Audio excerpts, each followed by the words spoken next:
Hey everybody, Derek Christensen here. I'm an estate planning attorney who owns Legion Law, a premier estate planning and probate law firm in Dallas, Texas. Today I wanted to talk to you about how settlement agreements can happen in probate.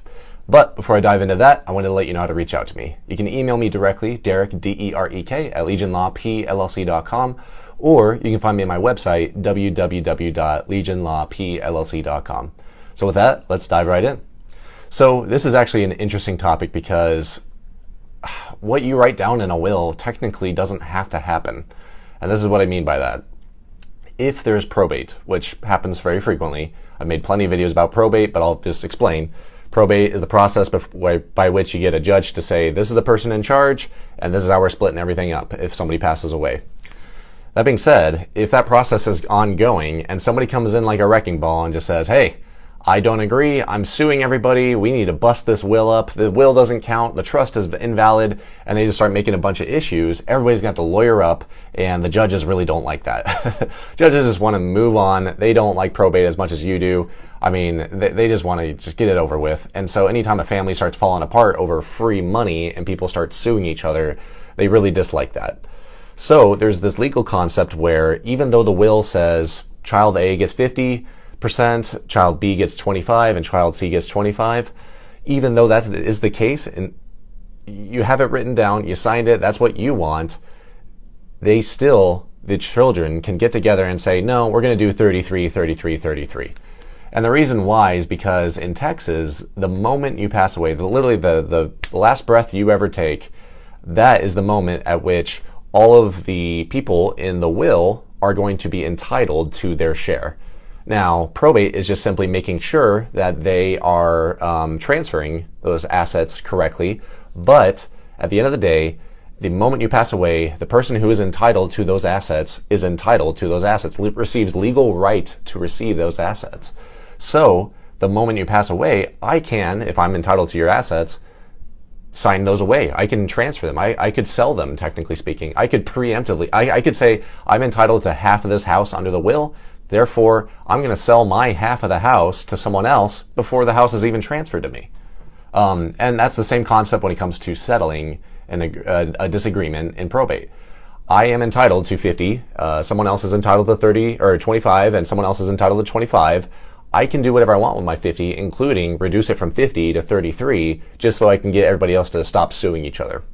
So that is the general concept, is that even though your will says 50, 25, 25, that happens the moment you pass away technically, but it doesn't actually happen in execution until probate is done. Everybody goes through attorneys and accountants and title companies and transfers everything. That doesn't actually happen until later on. So before that actually happens, before all the transfers happen, we can just agree among ourselves, this is actually how we're going to do it. And almost always it's because somebody is suing and people don't want to pay for things, people don't want to have attorneys and argue in court and go through all that song and dance. So more often than not, they're just saying, hey, this is so painful and difficult, let's just get it over with, we're going to sign this away. Now, there are certain requirements for the agreements to be effective. They have to be phrased correctly, they have to have arm's length transaction. I mean, it's contract law all over again. And normally probates don't involve contract law, but in this circumstance it does. Everybody needs to be able to have, capacity to understand what they're signing. They know exactly what's going on, and they all agree to it. But also, there are requirements under Texas law, such as the Rule 11, where you say, not only do you have to get your agreement signed correctly, but you have to file it with the court or in the county where the lawsuit is going on. So there are legal requirements to make sure that if you don't follow every single step, these agreements won't be effective. They won't actually work. But oftentimes they are done correctly because you have an attorney like myself who walks you through the process and does it all right. And then, but whenever it's all done and it's all good, you can go before the judge and say, hey, we have this probate.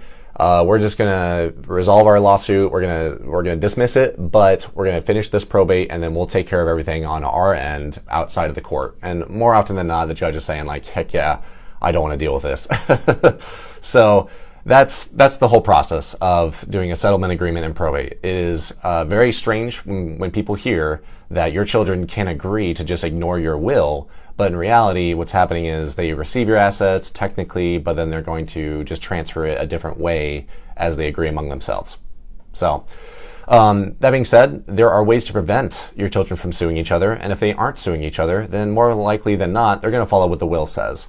So if you want to check that out, I've made other videos about how to make sure your estate doesn't get sued, all sorts of things where you can make it more difficult for a lawsuit to succeed, and if there is no lawsuit, your will is probably going to happen more often than not. So it's dicey. It's a lot of information for sure, but if you're confused, if you have questions about it, if you're concerned about your own children suing each other and causing problems after you're gone, God have mercy on your soul, but also feel free to reach out to me. Be more than happy to help and answer questions and be a resource.